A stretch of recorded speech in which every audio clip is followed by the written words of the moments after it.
سلام، ارباز هستم و اینجا نتورک بند هستش. تو این ویدیو میخوام بهتون آموزش بدم که چجوری به روترتون از راه دور دسترسی داشته باشید. ببینید دوستان، ما تو ویدیو قبل اومدیم یه مودم LTE یا با روتر میکروتیک متصل کردیم و تنظیمات انجام دادیم و به انتهازات دسترسی پیدا کردیم. حالا میخوایم به روترمون از راه دور دسترسی داشته باشیم و تنظیمات روترمون رو مدیریت کنیم.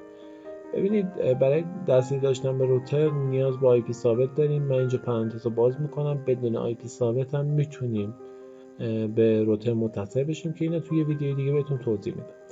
ببینید، مودم های LTE مثل مودم های ADSL مخابرات نیستش که ما رو حالت بریج بذاریمش و اون اتصال مثلا PPOE که روتر مودم مخابرات داره رو خود روتر بزنیم و IP ثابت مستقیم رو خود روتر داشته باشیم.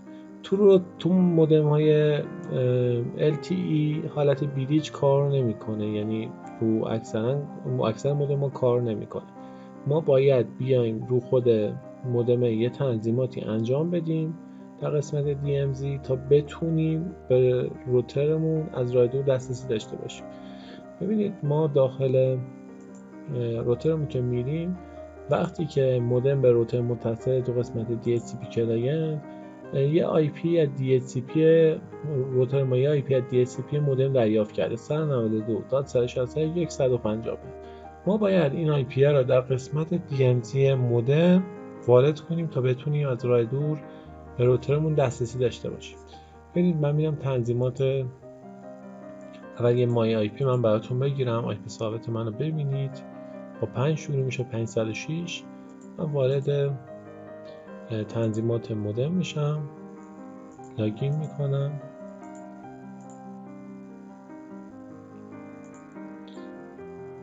ببینید تو قسمت ون IP آدرسم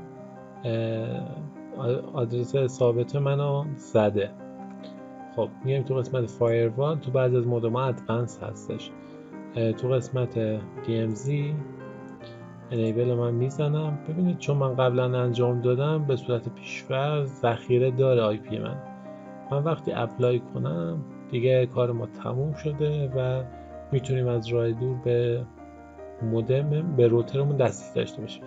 یه نکته که اینجا هست تو این ویدیو، ببین من چون به این اینترنت متصلم، به اینترنت همین اینترنتی که آی پی ثابت داره متصلم، خب نمیتونم براتون بازش کنم از راه دور. الان باید اینترنت هم من تغییر بدم اینجا تا بتونم این تست ها انجام بدم. ببینید، من الان به همراه اول وصله، به وای فای همراه اولم وصله. من میام اینجا به گوشیم متصلش میکنم، منتظر میمونم که کانکت بشه.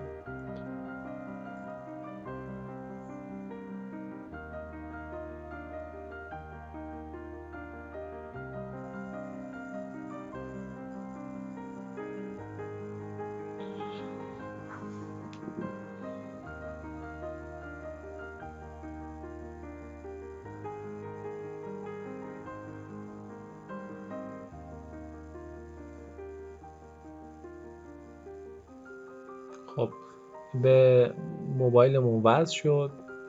من لنم قطعش میکنم که شما ببینید. الان لنم قطع شد. الان یه تست مای آی پی میگیرم. ببینید که آی پی من اینجا تغییر کرد، 5218 شد. خب الان دیگه آی پی من ثابت نیستش. من میرم وی باکس رو باز میکنم. دیگه الان به روترم هم دیگه دسترسی فیزیکی ندارم، یعنی متصل نمیشه. خب میام اینجا آی پی ثابت ها میزنم.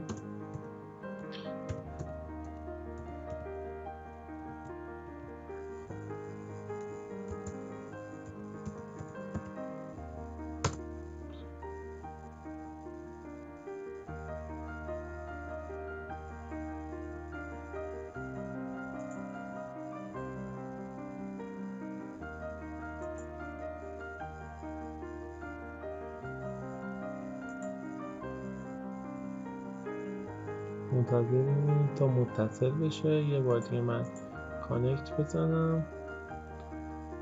خب الان دیگه لاگین کرد به روترمون از راه دور. میبینید که این بالا هم زده آی پی ثابتمون ها. به تنظیمات هم دسترسی داریم. تو قسمت IP آدرس اینجا هم که یه دی داینامیک برای ما گذاشته و الان میتونیم به تنظیمات روترمون دسترسی داشته باشیم. تو ویدیوهای بعد بهتون توضیح میدم که چجوری میتونیم IP ثابت حالا مودممون یا سیم کارتمون رو به صورت مستقیم روی روتر داشته باشیم که دیگه مثلا حالا این DMZ هم انجام ندیم. خیلی خوشحال شدم که با شما همراه بودم. ما رو به دوستانتون معرفی کنید و نظراتتون رو برای ما بنویسید. خدا نگهدارتون.